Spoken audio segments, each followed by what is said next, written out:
For several years I've been very interested in Zimbabwe, because Robert Mugabe is pretty much the only African leader trying to totally dislodge white power in Africa.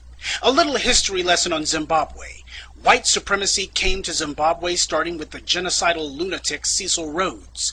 The country was then renamed Rhodesia. As usual, white power attempting to erase a people by trying to rename them, since names link us to a specific time, place, and culture. About the only thing that remains of Cecil Rhodes today is the so-called Rhodes Scholarship. Many presidents and so-called white liberals have gotten it and are proud of it. The Zimbabwean people did to Cecil Rhodes what all Africans do. They fought him until they won. But, as so often happened, after the Europeans lost power, they may have lost the war, but they won the peace. In Uganda, the British installed Idi Amin to be their puppet and protect their interest, which he did, until he eventually became more willful than they were willing to allow. He tossed out the Asians and denounced the whites. They've claimed, with hardly any evidence, that he murdered thousands, hundreds of thousands, possibly millions. Of course, not a single word of this is true, but it's been repeated so often that people have bought into it. In Kenya, the Brits had no problem letting their hand-picked puppet, Daniel Moi, run things for over 20 years, and when the people eventually barred him from running again, he passed the torch, or rather the knife, to yet another white stooge, Mwai Kibaki. I don't think I have to tell you that South Africa's first black president was himself handpicked by the very whites whom his so-called Truth Commission has arbitrarily decided to exempt from any and all prosecutions. Anyway, Robert Mugabe was a good little white boy for a while, doing as he was told, securing and protecting white interests. He killed anyone who threatened his rule, and the Brits had no problem with it. After all, he didn't touch the land they had stolen, nor was he interfering with their stealing Zimbabwe's minerals. They loved Mugabe back then. Ah, but they're singing a different song now. To hear the good white folks tell the story today, they sound like the police chief in the movie Casablanca, simply shocked to learn that Mugabe had committed ghastly acts of violence against people back when they were giving him praise and adulation. The knighthood.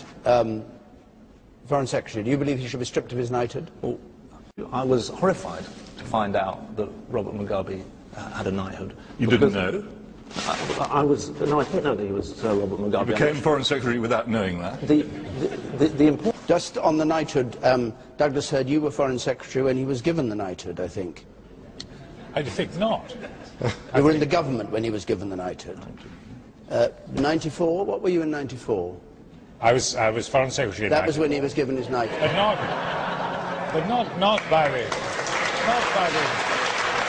Well, I must plead total amnesia, not by me, and not, I think, by the British government. But who else can give him a knighthood except the British government? I simply do not know the answer to that. But what I was going to raise was that he was known when he got that knighthood, whoever gave it to him, the British government or I can't think of any other government that could give it to him, it was known already by then that he'd massacred 20,000 people in Matabeleland with North Korean trained armies in the 80s. Why was he ever given a knighthood? He hosted a Commonwealth conference, and conceivably it might have been in recognition of that. The Queen went there. He was, I don't say in good standing, but he was a member of the Commonwealth alongside a lot of other people whom we disapprove of. Of course you did. That's right. Robert Mugabe is actually Sir Robert Mugabe, a knight of the British Empire.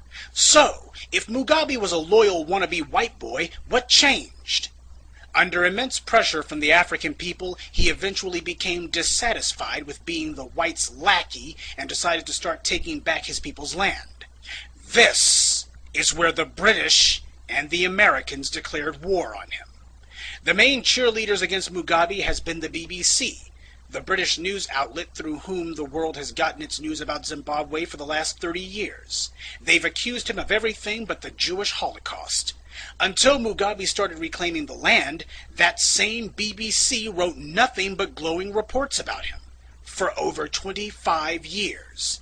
But the instant he started taking back the land, they've had nothing but scorn. In order to make it clear how evil Mugabe is, the white media decided to manufacture a hero in their little drama. They chose the MDC, the so-called Movement for Democratic Change. The MDC was started in the late 1990s, back when Mugabe was still carrying water for the whites. The MDC didn't want whites out of power. They just wanted the money the whites had been giving to Mugabe to be given to them instead. The whites at first ignored the MDC, and the MDC couldn't get their candidates elected dog catcher. They had no money and no media support. But when Mugabe started reclaiming the land for his people, all of a sudden the whites started pumping cash into the MDC like crazy. The BBC decided these guys would be presented to the world as heroes fighting against an evil dictator. Of course, they never tell anyone that the only thing the MDC is fighting for is for whites to keep the land they've stolen. No economic policy, no agricultural policy, no educational policies. The MDC's entire political platform can be summed up in 7 words. Don't touch the land the whites stole. Mugabe is called a racist, but the BBC never once has shown the world just who the men who run the MDC are. Men like Ian Kay, a domestic terrorist charged with numerous counts of inciting violence. And this guy is a member of the MDC and is now a Zimbabwean parliamentarian. In a country where whites are only 1% of the population, how is it possible that this guy can be a member of the parliament? Because he's one of the racist white thugs who was running the place during colonialism. He's used the money he stole to engineer a place for himself in the government of a country he shouldn't even be in. Idiots like Morgan Chirangi are only puppets. It's bastards like Kay who actually run the MDC. Chirangi does what they say. But back to the whites' PR war against Mugabe last year. Realizing they couldn't pull in Iraq and gin up a quickie excuse to invade, because everyone would recognize it as recolonization, the whites in London decided to take out sanctions instead. And when that didn't work, they asked the US to do the same.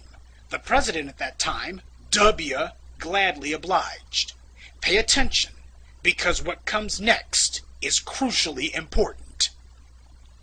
The US's very first move was to freeze credit against Zimbabwe. I'm sure you've heard the term credit freeze the last 10 months. It's a credit freeze by the World Banks that has brought the U.S. to its knees, destroyed the housing market, and caused a global economic catastrophe. I highlight that so you can understand how important credit is to a national economy, even the U.S.'s. The U.S. still has working farms, working factories, and a service sector, but credit alone has caused nearly 10% unemployment in only a few months. This is what the Brits and Americans did to a country with nowhere near the financial resilience of the United States. This was when Zimbabwe's economic troubles started, not during the land reclamation. Neither the BBC nor any other part of the white media has told this story. But you're about to hear it now. They instead talk about Zimbabwe's economic woes, and they always talk about the whites being forced off the land they stole. Check it out for yourself. Whenever Zimbabwe is mentioned, without exception, the article or news broadcast will talk about supersonic inflation and then immediately talk about the poor, downtrodden whites who the mean old Mugabe is pushing off the land. This is done in order to create a false association in your mind between Zimbabwe's economic problems and whites being evicted from the land they stole, even though Zimbabwe's problems are not at all related to the land reclamation program, rather the freezing of credit, financial assistance, and assets carried out by the U.S. on the behalf of Britain. They also keep talking about the farms, like the whites are just Farmer Joe working to feed the Africans. Let's get one thing straight. The Africans were no better off food-wise before Mugabe started taking the land back.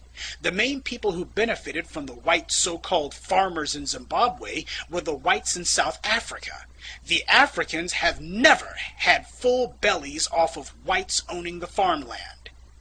But that's the way propaganda works. They want you to think that reclaiming the land has caused massive starvation, when it hasn't. The sanctions have hurt Zimbabwe, not land reclamation. And the BBC is not a neutral observer in all this. They are a zealous advocate for the whites. As far as the BBC is concerned, hey, we stole that land fair and square. Now, how is it that they can get away with these lies? Because we, as black people, do not ask about it. This is why the white media will do interviews with the bootlicks in the MDC, but nobody thinks it strange that not one member of Mugabe's government has been interviewed. In fact, W took out sanctions against Mugabe more strident than anything he ever did against Iran or Iraq. Neither Mugabe nor any member of his government or anyone seeking to advocate on their behalf financially can enter the U.S. Think about that. Ahmadinejad went to Columbia University and gave a lecture, even though he took Americans hostage in the 1970s. Say, isn't he supposed to be on the no-fly list? The U.S. has removed sanctions against Libya and normalized relations with that country, even though Gaddafi was responsible for the deaths of Americans, the destruction of U.S. airplanes, and numerous acts of terror against the U.S., for which he has neither been punished nor so much as apologized.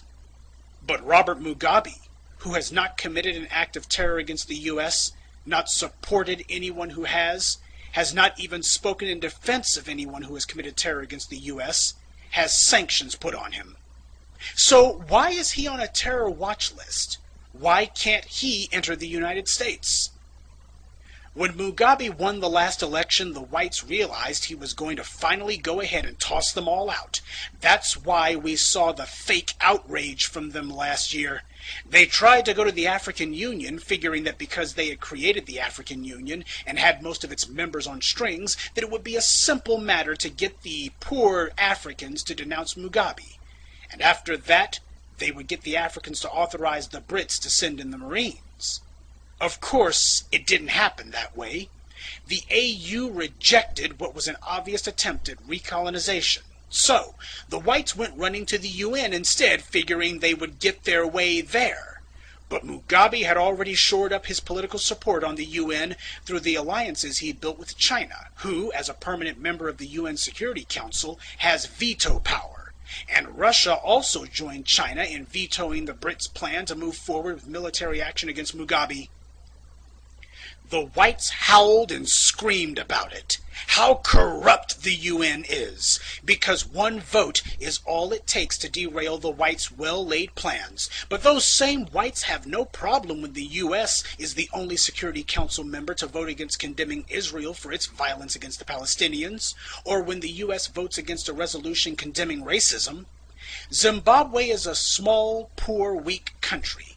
But even so, Mugabe has outfought and outthought the Euro clowns every step of the way.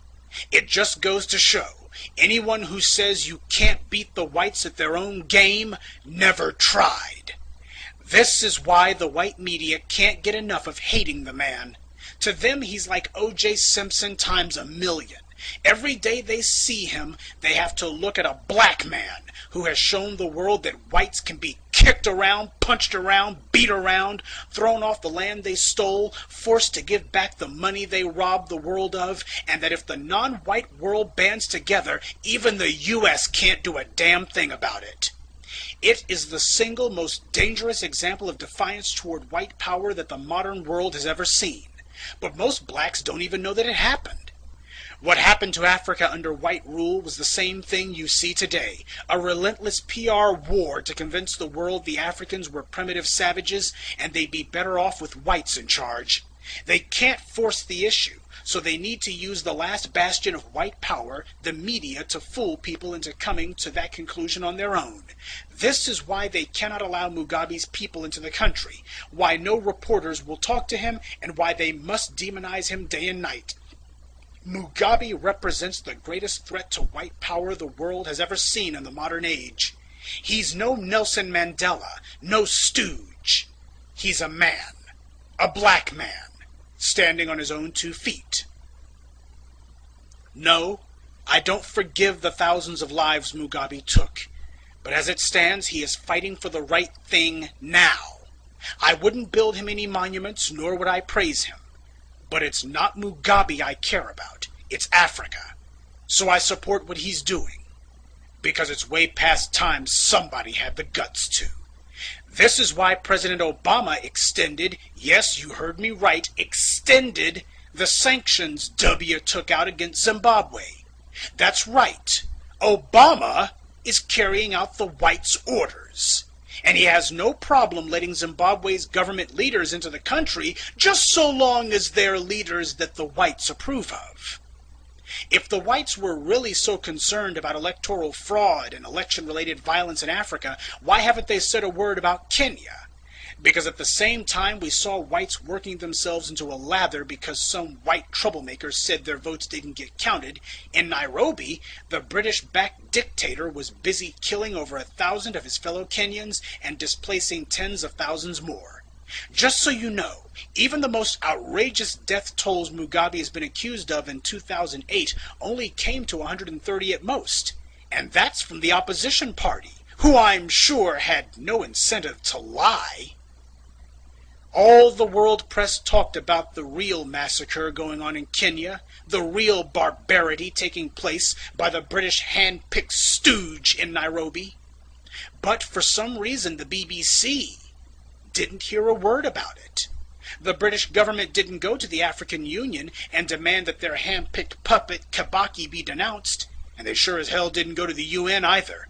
2 disputed elections, claims of governmental violence in both cases, but one saw the death toll reach astronomical heights, while in the other case the casualties were negligible. Yet who did the whites choose to go after? See, it's never been about land or human rights. Since when have the Euro clowns ever cared about that anyway? It's always been about supporting and maintaining white power. Mugabe has shown the world that even the poorest of nations can overthrow white control if they have leaders committed to it. Every African on the planet needs to be watching this one. Mugabe, regardless of his faults, is showing us the way. And for that, we should support him.